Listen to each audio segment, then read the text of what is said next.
Why did you have to reschedule? Well, because more and more, several groups want to join in with me, and we didn't have enough time to plan it right. I want to have this march. Since we're working on a date now for October, and I want it to be the largest march in Washington, D.C. history, because this affront to our U.S. Constitution is the biggest hoax against the Constitution, against our country, against our citizens in 234 years since our Constitution came into effect. You know, the comparison has to be for people out there that question Arnold Schwarzenegger. People have talked to him for 10, 15 years about running for president, and he constantly says, amend the Constitution. I was born in Austria. Amend the Constitution. Right. I was born. But, you know, he could just change his name, though, to like Billy Bob and say, I am born in California. He could run on the Obama theory from now on. Obama is destroying the Constitution. Obama has basically said, I don't care about the Constitution.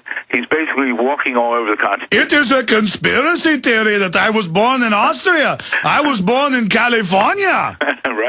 Right. How about Obama when he was, I think, back in the spring of 2008, when everyone else was saluting the flag, and he was standing there with his arm down the side. How about when he would never wear an American flag lapel pin?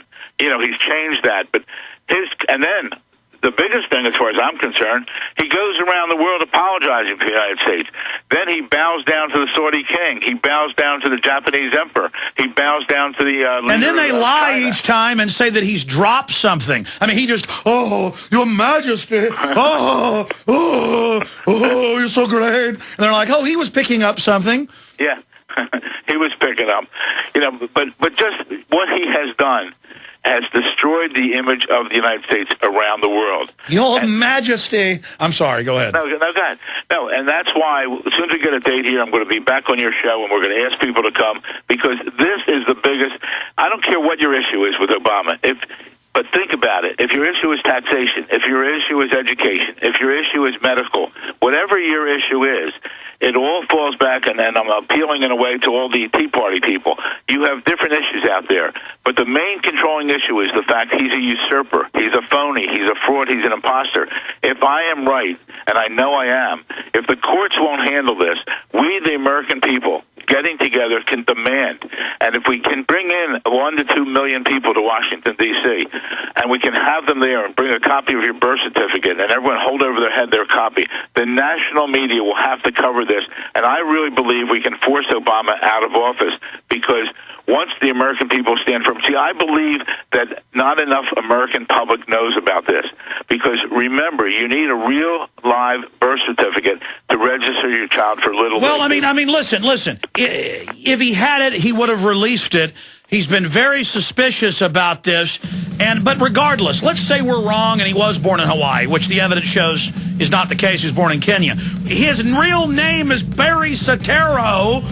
He is an Indonesian citizen and went to an Islamic school. And I'm not saying it's bad that he went to an Islamic school.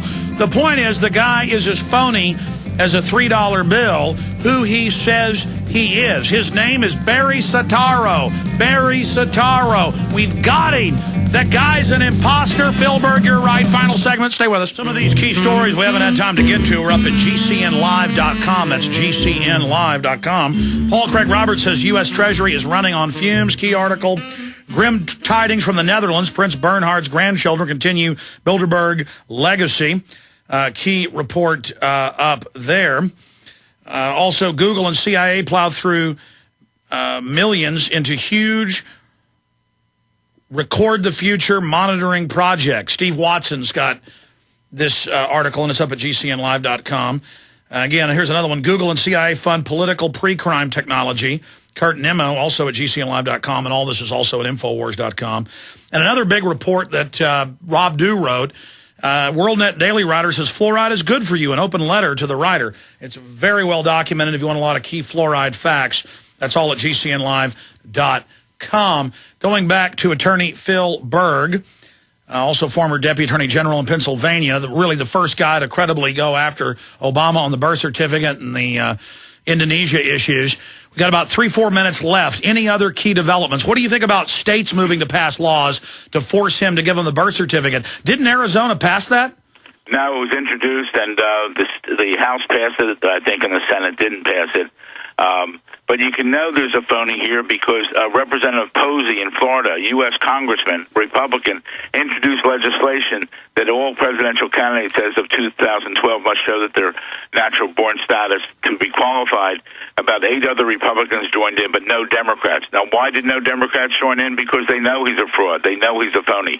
If I may give a pitch here, our website is obamacrimes.com, OBAMACRIMES.com, .com, obamacrimes.com. Right now, we need some help. We need some money. We're going to raise some money because we want to advertise this march since we have the date. We want as many people in this country to be aware of this. I believe people in this country do not know about this. I think the majority of people don't know, and if they did know, we could have 10 million people in Washington because this is such an outrage. You know, you might differ on different policies or Republican ideas, Democrat ideas. This crosses, like I'm a Democrat, but this crosses everything. This crosses the line completely. Well, if they can get away with this, the sky's the limit. Well, I do this. I say the most important thing we have is what? Is the U.S. Constitution. There's nothing more important than the Constitution, and the 308 million people in the country deserve to know the truth. Our forefathers need us to fight for this, and the men and women who have served valiantly in our wars over the years, 1.6 million died defending our Constitution. Another 1.6 million have been injured. And how about the millions of others who haven't, who have served our nation and are still serving our nation, which they shouldn't be over in Iraq and Afghanistan, and they are doing to defend this Constitution, which Obama does not treat. Obama thinks it's trash. Obama's out for this New World Order, and the New World Order will not help us. So I need everyone to join with us, spread the word. You know, such an honor to be on your show again, Alex. ObamaCrimes.com. Help us. And as soon as the date comes out, I'm going to be back on your show. And we're going to make sure that this is the largest march in Washington, D.C. history, because there's nothing more important than the U.S. Constitution. And if we bring Obama down, his government health care, all of it will also be reversed. Phil-Berg, look forward to talking to you as the march nears. God bless you. Thank you. My pleasure. You bet. There goes Phil-Berg. We're basically out of time for this hour. Coming up in the next hour, I'm going to get into the whole Google spying and the fact that they claim they can predict the future now by tracking everything that you're doing. If you don't have an AM and FM that carries all of the show, ask them to. Be sure and support our local sponsors. But also, you can always listen to the free podcast. Download that at Infowars.com on the listen page. Download the free iPhone app. Listen how you want, where you want, when you want. That's at Infowars.com. And you can also listen to us on shortwave and a lot of new affiliates. We've been getting about 3 or 4 new affiliates a week. 6 months ago, it was about 2 a week. I mean, the show is just exploding, and we want to thank all the stations that do pick up the show. Be sure and support those local sponsors. And please spread the word. Tell everybody how you listen to the show and how they can listen. That's how we're going to reach more people.